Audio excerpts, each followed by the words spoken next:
चलिए तो फिर अगला क्वेश्चन डिस्कस करते हैं। अगला क्वेश्चन जो आपके सामने लिखा जा रहा है, ये भी आपके एग्जाम में दिसंबर 2023 के नेट के एग्जाम में पार्ट सी में आया था। तो चलिए इसको डिस्कस करते हैं। इस क्वेश्चन में हमें क्या दिया हुआ है, R5 से R5 तक हमें लीनियर ट्रांसफॉर्मेशन दिया हुआ है, ऑफ कोर्स ओवर R, मतलब जो बेस फील्ड है वो रियल का। इसके बारे में हमें क्या दिया हुआ है कि इसकी जो नल स्पेस है, मतलब जो कर्नल है, वो इन तीनों वेक्टर से स्पैन होगी। और बस इतनी इंफॉर्मेशन से वो चाहता है कि हम ये बताएं वो जो चार ऑप्शंस हैं, उन चार ऑप्शन में से कौन सा ऑप्शन ठीक आएगा और कौन सा ऑप्शन ठीक नहीं निकल के आएगा। तो चलिए एक एक करके डिस्कस करते हैं। सबसे पहली बात हम ये देखते हैं कि चलो इन तीनों वेक्टर से नल स्पेस जो है कैपिटल टी का वो स्पैन तो हो गया, लेकिन क्या ये तीनों इंडिपेंडेंट है, ताकि हम जान सकें कि एक्चुअली में इस नल स्पेस की आपके पास डायमेंशन क्या है, दैट इज हम नलिटी जानना चाहते हैं। ऑलराइट, तो चलिए बात करते हैं। उसके लिए हमें क्या करना होता है, कुछ नहीं, एक सिंपल सा काम करना है। अपने इस गिवन सवाल के लिए ये जो तीनों वेक्टर्स हैं इनको आप एक्चुअली में रो वाइज बिछा दीजिए। 1 -1 2 4 0। इन भाई साहब को 4 6 1 6 0, और वो जो भाई साहब है उनको 5 5 एंड 3 9 0। ठीक है, ये बिछा दीजिए। ऑलराइट, और अब आप काम क्या कीजिए, यहां पे कुछ एलिमेंट्री रो ट्रांसमिशन। ठीक है, हम क्या करने जा रहे हैं, हम सेकंड रो के ऊपर एक ट्रांसफॉर्मेशन लगाने जा रहे हैं। कौन सी ट्रांसफॉर्मेशन लगाने जा रहे हैं, हम R2 में से ना 4 टाइम्स R1 घटाने जा रहे हैं। अब आपके पास R1 तो ये दीजिए, अगर मैं इसको 4 से मल्टीप्लाई करता हूं पहली वाली रो को, तो क्या बन जाएगा 4 ऑफ कोर्स -4 एंड यहाँ पे 8 आ जाएगा, यहाँ 16 आएगा, ये 0 आएगा। अब मैं क्या करने जा रहा हूँ, सेकंड वाली रो में से इसको घटाने जा रहा हूँ। तो चलिए यहाँ लिख देते हैं। ठीक है, पहली वाली रो को ऐसे देखता हूँ, 1 -1 2 4 एंड 0। और अब मैं इसमें से जब इसको घटाऊंगा क्या बनेगा, 4 -4 आपका 0 आ जाएगा, 6 -4 आपका आएगा 10 आएगा, तो यहाँ 0 आ गया, यहाँ पे 10 आ गया। ठीक है, तो 1 -8 कीजिए आपके पास -7 आ जाएगा, 6 -16 कीजिए आपके पास -10 आ जाएगा, यहाँ आ गया, और 0 -0 तो आपको 0 याद है। ठीक है, अब हम सेम क्या करने जा रहे हैं अपने R3 के ऊपर। जी हाँ, थर्ड रो के ऊपर भी ऐसे ही एक एलिमेंट्री रो ट्रांसमिशन लगाने जा रहे हैं। हम क्या करने जा रहे हैं, हम R3 में से 5 टाइम्स R1 को सब्ट्रैक्ट करने जा रहे हैं। मतलब आप क्या कीजिए, जो आपकी पहली रो है उसको 5 से मल्टीप्लाई कर दीजिए, क्या बन जाएगा 5 आएगा ऑफ कोर्स आपके पास, एंड नेक्स्ट आपके पास निकलेगा -5, फिर 10 निकल के आएगा, फिर 20 आएगा, फिर 0 आएगा। सही, अब आप क्या कीजिए, अपनी थर्ड रो में से इसको घटा दीजिए, तो क्या आएगा, दिस माइनस दिस 0 हो जाएगा, दिस माइनस दिस आप करेंगे 10 हो जाएगा, तो यहाँ 0 हो जाएगा, यहाँ पे 10 हो जाएगा, 3 -10 आपके पास -7 हो जाएगा, 9 -20 आप करेंगे तो -11 हो जाएगा, एंड 0 -0 आपको 0 आएगा। मतलब एक्चुअली में ये भाई साहब इसके सिमिलर ही नहीं होते। इससे हमें क्या पता लगता है वो समझिएगा ध्यान से। इससे हमें ये पता लगता है कि एक्चुअली में हमारे पास ये तीनों रोज इंडिपेंडेंट है। कैसे पता लगा, नोटिस कीजिए, जो आपकी सेकंड और थर्ड रो है उसमें ये दोनों तो सेम है, बट ये देखिए ये चेंज है ना, ये चेंज है। इससे आप चेक कर सकते हैं कि ये जो आपके पास मैट्रिक्स संख्या है, ये इसका जो डिटरमिनेंट है वो क्लियरली आपके पास नॉन जीरो निकल के आएगा, जिससे हमें पता लगेगा कि इस मैट्रिक्स की रैंक 3 है।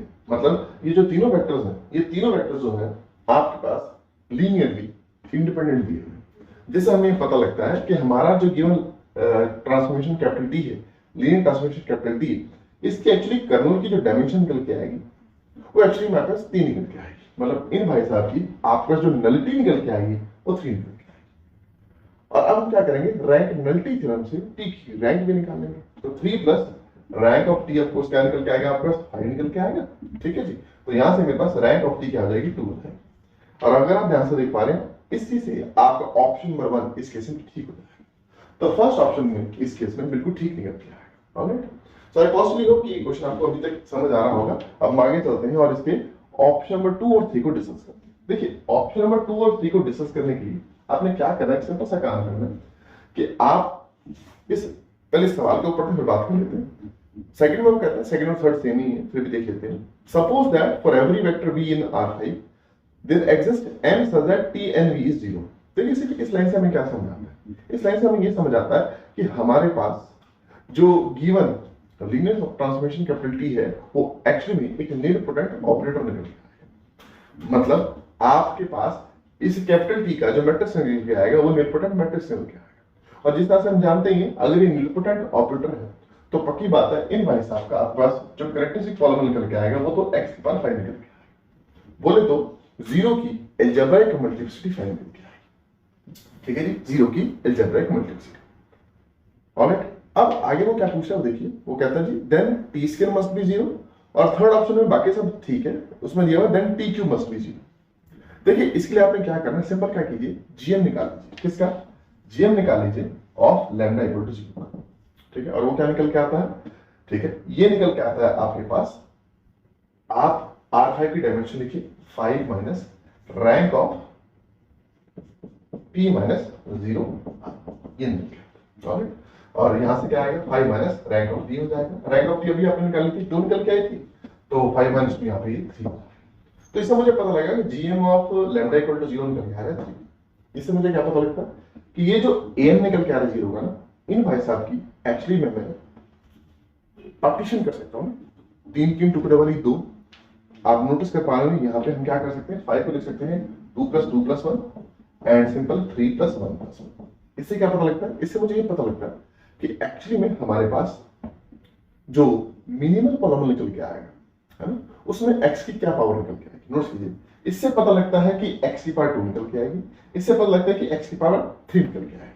मतलब यहां से मुझे समझ आ रहा है जो मिनिमल पॉलिनोमियल है कैपिटल T का, उसके पास 2 चॉइस है, या तो वो x स्क्वायर हो सकता है या वो x क्यूब हो सकता है, दोनों में से कोई एक हो सकता है। जितनी इंफॉर्मेशन है इससे हमें ये पता लगता है। तो क्या इससे मैं कह सकता हूँ सेकंड ऑप्शन ठीक है? बिल्कुल भी नहीं, क्योंकि अगर x क्यूब आए मिनिमल पॉलिनोमियल तो हमारे पास जो t स्क्वायर है वो 0 आना जरूरी नहीं है, तो सेकंड ऑप्शन तो ठीक नहीं है। लेकिन देखिए थर्ड ऑप्शन इस केस में बिल्कुल ठीक निकल के आएगा, क्योंकि थर्ड ऑप्शन वो कह रहा है कि then T cube must be 0, क्योंकि अगर ये मिनिमल पॉलिनोमियल हुआ तो पक्की बात है टी क्यूब 0 होगा। सही बात है ना? अगर ये हमारे पास मिनिमल पॉलिनोमियल हो गया तो हमारे पास क्लियर है कि हमारे पास जो है टी क्यूब 0 हो जाएगा। टी क्यूब 0 हो जाएगा तो आपका जो थर्ड ऑप्शन है इस केस में बिल्कुल ठीक निकल के आएगा। ऑलराइट, तो हमें समझ आता है कि एक्चुअली में इन दोनों में से अगर कोई भी आपका मिनिमल पॉलिनोमियल हो जाता है, अगर ये मिनिमल पॉलिनोमियल हो जाता है तो टी स्क्वायर 0 हो जाएगा, टी स्क्वायर 0 हो गया तो टी क्यूब तो अपने आप 0 हो जाएगा, और अगर ये मिनिमल पॉलिनोमियल हो गया तो टी क्यूब तो अपने आप 0 हो जाएगा। जिससे पता लगता है कि थर्ड ऑप्शन आपका दोनों ही केसेस में सही आएगा, तो हमेशा ठीक आएगा। तो फर्स्ट ऑप्शन के बाद सेकंड आपके पास गलत हो चुका, एंड इस केस में हमारा जो थर्ड ऑप्शन है वो ठीक हो चुका। ऑलराइट, अब हम आगे चलते हैं और आपके फोर्थ ऑप्शन को डिस्कस करते हैं। फोर्थ ऑप्शन में वो आपको कह रहा है कि एक वेक्टर दिया हुआ है -2 -8 3 2 0, कहता है क्या ये कंटेंट होगा आपकी नल स्पेस में। देखिए ये नल स्पेस में तब कंटेंट होगा जब ये जो वेक्टर अभी मैंने बताया है फोर्थ ऑप्शन में, ये आपके ये जो बाकी वेक्टर्स लिखे हुए हैं ना, इनके लीनियर कॉम्बिनेशन में लिखा जा सके। ऑलराइट, तो मैं क्या करता हूं, वो जो चौथा वेक्टर है उसको मैं यहां लिख देता हूं। क्या नाम है उसका? -2 -8 एंड नेक्स्ट आएगा 3 2 एंड 0। ठीक है, इसको यहां लिख दीजिए -2 एंड ऑफ कोर्स यहां पे क्या निकल के आएगा, -8 निकल के आएगा एंड 3 आ जाएगा एंड 2 आ जाएगा। ठीक है जी, अब आप नोटिस कीजिए, फिर दोबारा आप इसके ऊपर भी एक सिंपल अपनी एलिमेंट्री रो ट्रांसफॉर्मेशन लगा। ठीक है, यही लगा देते हैं ताकि यहाँ पे कोई दिक्कत ना हो, यही लगाते हैं।